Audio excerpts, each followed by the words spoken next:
Yo, what's going on, y'all? It's Cone back here again today with another video, and today we're going to be talking for a bit about the Washington Wizards, who are right now in NBA news because they just made the biggest trade of the season so far. They dealt Rui Hachimura over to the Los Angeles Lakers in exchange for Kendrick Nunn and 3 second-round picks. From the Lakers' perspective, this makes a lot of sense. They desperately need a wing scorer, and Rui can do that as well as give them some self-creation and shoot decently enough from 3. He shoots about 35% on catch-and-shoot shots from downtown, which is a lot better than some guys on that roster, and he also just gives them a solid young piece, something that is very rare on that Lakers team at the moment.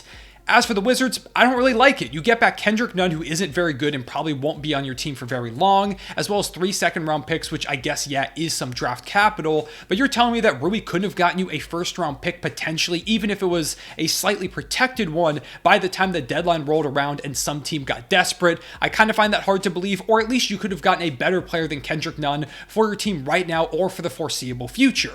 Regardless, it just feels like a complete waste of a trade for the Wizards, throwing away one of their most promising young players for basically nothing of value. This deal is a great example of a lot of things that are wrong with the Wizards right now. They continuously make bad decisions, they continuously go in the wrong direction with the franchise, and I'm not even a Wizards fan, but they might be the single most frustrating franchise in the entire sport at the moment. They're incredibly poorly run, and I feel so bad for their fans. So today, I'm going to rant for a little bit about the Wizards. Right now, the Wizards are sitting at 20-26 on the season. That's good for 12th in the Eastern Conference, and they're 1.5 games out of the play-in tournament. So it is still possible for them to make it, but they've been really bad on the season. They're not particularly good at anything, and this is despite Kristaps Porzingis having one of the best years in his recent career. You have Kyle Kuzma having a career year so far, and Bradley Beal, while he hasn't been as good as you would like, has still been a pretty solid player overall. However, their depth is abysmal. They don't have many promising young players either, and they're top 15 in the league in payroll, but they're still really bad. And there's not many signs of it getting better because, as I mentioned, the young talent really isn't there. Deni Avdija is one of their more promising young players now that Rui is gone, and he seems like he could be a solid defensive point forward at some point in the future, but he's probably not going to be much more than a role player long term. Same with Corey Kispert, who gives you some solid shooting, but he's not much more outside of that either. Their top 10 pick, Johnny Davis, has hardly played in the league so far this season as he's dealt with some injuries, but he's also just been bad when he's gotten the opportunity to play in the NBA, and he's even struggling mightily in the G League at this point. And I'm not going to say he's a bust or anything because it's very early in his career, but overall, he hasn't given you great returns as a 10th overall pick. With all this in mind, the Wizards have absolutely no realistic path to being championship contenders anytime soon. They have to make drastic moves right away. It makes sense to go ahead and blow this thing up. Rebuild, trade Bradley Beal, trade Kyle Kuzma, trade Kristaps Porzingis, go ahead and deal some of your role players if anybody wants them, get as many picks back as you can, get some young promising pieces for the first time in a while, and try and build this thing back up, tank this season, get one of the top picks, get a solid prospect to build around, and just reset because this thing isn't going anywhere. Hopefully that all makes sense because I'm sure a lot of you, basically every single one of you, would agree that that is the move that the Wizards should make.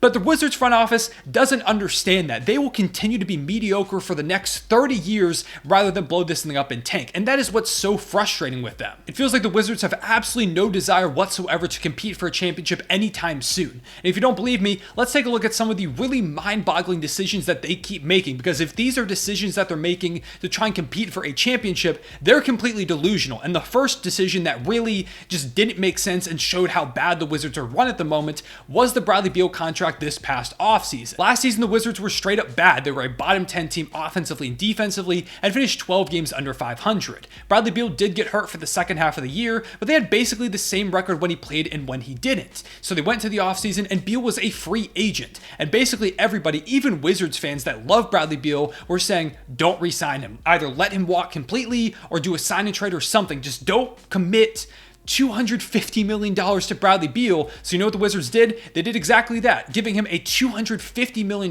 contract, thus making him the second highest paid player in the league, sandwiched right between Nikola Jokic, who is a 2-time, maybe even soon to be 3-time MVP, and one of the greatest big men of the modern era, and Giannis Antetokounmpo, who's probably going to go down as a top 15 player of all time. Bradley Beal is right in the middle of those two guys. And to make matters even worse, they gave him a no-trade clause. Do you know how many players have a no-trade clause in the NBA right now?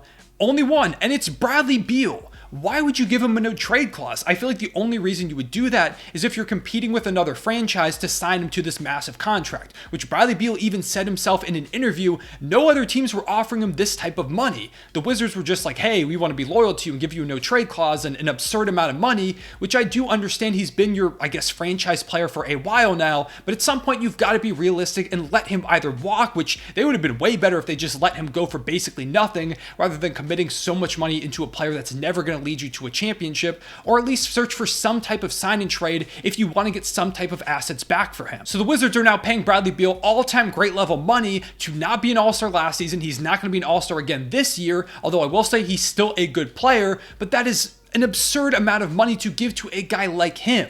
They're going to really find it hard to trade that contract at any point soon, because I'm sure any team out there that wants to bring Bradley Beal in are going to ask for some type of draft pick compensation to help the Wizards get off what is one of the worst contracts in the NBA, and it's only going to continue to get worse and worse. Another baffling move was trading away Kentavious Caldwell-Pope, who's now having one of the best years of his career on the Nuggets, for Will Barton, who's been terrible and basically unplayable for the Wizards at points this season, and Monte Morris, who was supposed to be their starting point guard, but has been pretty underwhelming when he has gotten the opportunity to do so. Neither of these guys are young pieces, so it's not exactly like they were trying to make a rebuilding move with this one, dealing a better player for two young guys for the future. It was just a bad decision. Then we have the Rui move, which, like I said, already doesn't make sense when you consider what they got in return, but when you think about the reasoning behind this move, it's even worse. The reason why they alienated and eventually traded Rui Hachimura, one of their more promising young players, is because they want to look to re-sign Kyle Kuzma long-term in the offseason.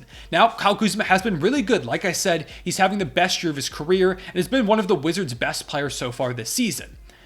But they're going to commit $20 to $25 million most likely to Kyle Kuzma per season long-term, alongside Bradley Beal and Kristaps Porzingis as their contending core.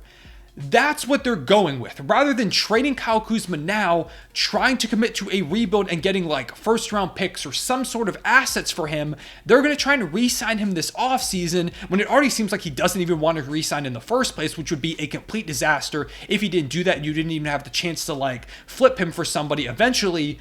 But you're going to commit to a big three of Bradley Beal, Kyle Kuzma, and Kristaps Porzingis? And right now you're fighting for your lives as the 12 seed with that as your big three. How are you going to ever improve this roster when they're making so much money? Those three guys are going to take up basically your entire salary cap. It just completely blows my mind that they look at that trio of guys and say, hey, they're going to lead us to a championship.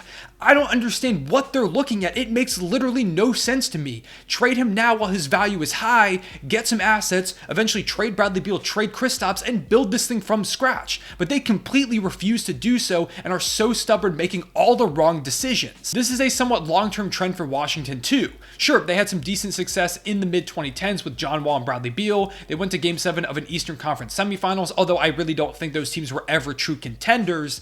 But since 1979, they've won 50-plus games not once, 0 times. That makes a 43-year drought of winning 50-plus games. They haven't been a true championship contender probably since that year. It's been horrific. It's been a terrible stretch of consistent mediocrity. Even when they're somewhat successful in making the playoffs, they're never really truly in that title picture. And ever since those John Wall days, they've been desperately clinging to Bradley Beal in the hopes that they can return to some sort of glory.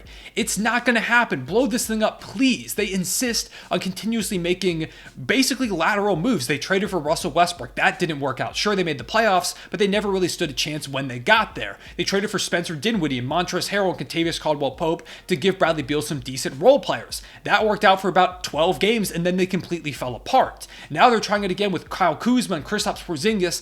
I don't know when they will learn that Bradley Beal is not the answer. They need to blow this thing up, try and go ahead and draft some young players and tank, and just stop trying the same thing over and over and expecting a different result. It seems like they're content with being the 9 to 12 seed every single season for the rest of time. So that's why the Wizards are so frustrating. And I'm sure Wizards fans probably relate to this a lot, because if I was a fan of a team that refused to ever tank or blow it up and just consistently kept trying the same thing over and over and over again without basically any signs of success, I would go insane watching basketball. With all that being said, I appreciate y'all watching. I hope y'all enjoyed this rant. Let me know what you think about the Wizards in the comment section below and how you would fix this team if you were in the front office. Wizards fans, I'm praying for y'all because things don't look good for the foreseeable future, but hopefully there is a light at the end of the tunnel. Make sure to leave a like and subscribe if you enjoyed. Hit that notification bell so you don't miss out on any of these videos. I'll see y'all later. Real One Say Back.